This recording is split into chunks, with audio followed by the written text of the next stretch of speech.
like to say thank you for coming here. And my name is Puya, so I'm a student drama, and I come from Iran, not Iraq. Iran, the old name Persia. So I come from a religious family. My family are Muslim, but I born as a Muslim, but I didn't want to born as a Muslim because, so as a family I born, but still I haven't accepted Islam because of some certain points. My main question was about the time, like Asian time, back to the 1,000 years ago, when the time the Islam come to my country and we became a Muslim. So as I read in the history and those kind of stuff, I found it out that the Arab countries, so they attacked my country and they invade my country and they brought Islam by force without my king accepted. So Persia was the old country and it was the most civilized country from the ancient time until now. We believe a real God, we were worshipping a real God, and our religion was Zartosh. So he was a prophet also. So we believe in good deeds, good thought, good words. So even Cyrus the Great, he was the king of the world and he was doing a lot of good things. Even some people, they was confused that they called him Masih. He was doing many good things, but he was never said, I'm a prophet, I'm a God. But even though that king, when he attacked the other country, he never killed a civilian, he never raped a woman, and he never made them to change the religion. Even somebody was worshipping a cow, he respect for them, even though he was worshipping a real God. He could make them to worship also same as what he's worshipping. But in the Islam way, if you're going to promote your religion, doesn't mean that you have to force it to somebody else or you have to make them to accept that religion.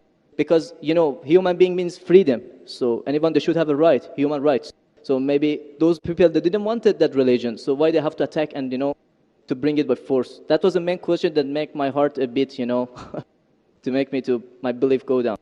So. Brother, are you Parsi? Pardon? Yeah, I'm from Fars. Are you a Parsi? You mean Farsi? Are you a Parsi? Are you a Zoroastrian? No, I'm not following any religion. You don't belong to any religion. I don't believe. But you said your parents were? My parents are Muslim, but because of this confusion and stuff, I never try to follow the religion. I just believe in real God and doing the good things. So you believe in real God and good things. What are the good things? Where do you get the good things from? Good things like I don't harm the others. Whatever I'm doing, not try to harm the others. That's the first thing. As much as you can do the good things, even helping the others, and believe in the real God, not worshipping a stone or leaf or whatever. And I believe God is single. But I didn't. So you have your own philosophy. So you want to bring a new religion.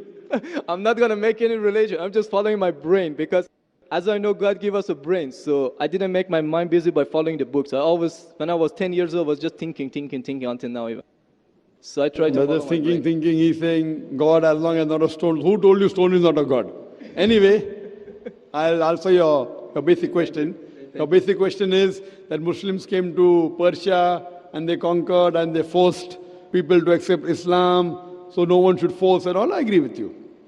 Point to be noted is that today the media promotes that Islam was spread by the sword. I am aware that there are certain black sheep in the Muslim community and there are certain Muslim rulers who did wrong things. But as a whole, Islam was never spread by the sword. Islam was never spread by the sword. It's spread by sword. Sword. Sword means force. Force, yeah. Like you said, now Muslims came and conquered Persia, etc. You see everywhere it's happening. There are wars taking place. But in Islam, it's clearly mentioned in Surah Baqarah, chapter 2, verse number 256. La ikraha fid deen. There's no compulsion in religion. Truth stands out clear from error. What we see today, if we analyze, that we Muslims, we were the lord of the Arab lands for more than 1400 years. For the past 1400 years, the Muslims were the lord of the Arab lands. For a few years, the Britishers came. For a few years, the French came. But overall, the Muslims were the rulers of the Arab land. Yet today, there are more than 9 million Christians who are Coptic Christians. That means they are Christians since generation. If the Muslims wanted, they could have forced each and every non-Muslim to accept Islam at the point of the sword in the Arab land. These more than 9 million Coptic Christians, they are giving Shahada. They are bearing witness that Islam was spread by the sword. We Muslims, we ruled India for more than 1,000 years. We ruled India for more than 1,000 years. If we wanted, we could have forced every non-Muslim Indian to accept Islam at the point of the sword. Today, more than 80% of the Indians are non-Muslims. These more than 80% non-Muslim Indians, they are giving shahada, they are bearing witness that Islam was spread by the sword. Which Muslim army has come to Indonesia? Indonesia today has the largest number of Muslims in any country, more than 200 million Muslims. In Malaysia, more than 55% of the citizens of Malaysia are Muslim. I am asking you, which Muslim army came to Malaysia? Your country, which Muslim army came? Which Muslim army went to the east coast of Africa? It was the business, it was the traders. When they came here, people accepted this religion. It is the media hype which talks about Islam was spread by the sword. Yes, there were a few people. There were a few black sheep of the Muslim community. Brother, you asked the question, you're listening or you're raising the hand? Okay, sure. You asked the question, you gave the background, I listened to it, and now you want to raise your hand. I have not completed my answer. Okay, sure. Continue. If you ask the question, you should think. Because if you're thinking something, I'm a doctor. If you're thinking, that means you won't hear my answer. If I ask you to repeat, you won't be able to repeat 25%. So when you listen, you should give attention. I'm a doctor. I've done psychology also. So, this is the media hype. If you read Thomas Carlyle, a historian, he writes in his book, Heroes and Hero Worship. He puts number one hero prophet as Prophet Muhammad Sallallahu Alaihi Wasallam. He's a Christian. He says, if every new idea originates in one man's head, it dwells alone in the full world. It will do little good if he takes up a sword and propagates it. You have to first get your sword. He's talking about sword of intellect. There was a survey done in the Plain Truth magazine, a survey in the increase of the major world religions in a span of 50 years.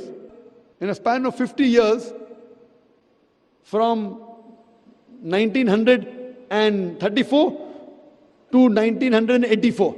In a span of 50 years, the increase in the major world religion. It came in Reader Digest, Almanac Yearbook, 1984. Number one maximum increase in religion, it's Islam, 235%. Christianity, only 47%. I am asking you, which war took place between 1934 and 1984, which forced the non-Muslim to accept Islam? Which war? Which war? Today, leave aside the past. Today, the fastest growing religion in America is Islam. The fastest growing religion in Europe is Islam. I am asking you, who's forcing the Americans to accept Islam? Who's forcing the Europeans to accept Islam? You were not there born. Were you present in the past? Arabs came to my land and forced. Where were you present? This is history. Many things in history is false. So that's what? Okay. A very famous historian, Dilese O'Leary, he writes in the book, Islam at the Crossroad, page number 8. He says, history makes it clear. History makes it clear that the legend of fanatical Muslims sweeping across the world, forcing Islam at the point of the sword, is the most fantastic, absurd myth that historians ever repeated. Who says that? Dilese O'Leary. History makes it clear that the legend of fanatical Muslims forcing Islam at the point of the sword over conquered races is the most fantastic, absurd myth that historians ever repeated. This is just in the media today. Muslim terrorist, Muslim terrorist. I am asking you, did any Muslim attack you in this country? No, never. But the media says Muslims are terrorists. Yeah, media is just nonsense. Yes, same way your history is also nonsense. When media is nonsense, the history is also nonsense. Some is correct, some is wrong. That's the reason, if you hear the answer, I would like to end my answer with the quotation of Dr. Adam Pearson. Dr. Adam Pearson says that people who worry that one day nuclear weaponry will fall in the hands of the Arabs, they fail to realize that the Islamic bomb has already been dropped. The bomb of peace. It fell the day Prophet Muhammad, peace be upon him, was born. Okay, thank you, doctor, for your answer. But the point is, I didn't get the right answer because that's not media, that's history. And history is not something that can be written the false way, because if it be written the false way, it can be changed. But that was the true history in all over the world and is written every Brother, did you hear my quotation of Dilese O'Leary? Can you repeat it? Repeat what? Repeat Dilese O'Leary's quotation. I said it twice, not once, twice. Most of my answer was once. I said twice. Now repeat it. Repeat at least 50%. So what's the point of repeating that word? I want to know whether it went into your head or not. No, because that's what is in my head that is the history first thing. I am asking you, can you repeat the statement, the answer which I gave earlier? If you cannot repeat, that means it's useless me repeating the answer. You're not listening to me, you're thinking something. No, I'm listening to you. You're Can saying you repeat, that is media, that is false, can you that's the repeat history. the statement of Deleuze O'Leary, a very famous historian? No, I can't. I'm saying it for third time. Listen to it and go behind the queue. Deleuze O'Leary says that history makes it clear the legend of fanatical Muslims forcing Islam at the point of the sword over conquered races is the most fantastic, absurd myth that historians have ever repeated. Deleuze O'Leary says history has been telling falsehood, and you're saying history, I believe in history. Deleuze O'Leary is saying that what history says that Muslims are forcing Islam at the point of the sword is the most fantastic myth that historians have repeated. So you have got influenced by the myth. So now think it's a myth and forget it and believe in the fact. The fact is you read the Quran, and inshallah I want you to revert to Islam. Revert back to the religion of your parents, inshallah. Okay. Okay, thank you. Thank you. In the unseen, and the unseen we only know through the Quran and the Sunnah.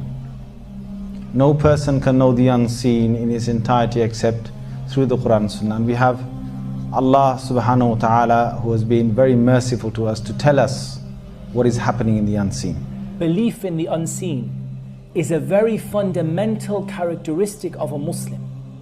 And that's why at the very beginning of the Quran, in Surah Al-Baqarah, just after the opening Surah Al-Fatiha, the opening chapter, Allah subhanahu wa ta'ala describes the successful people.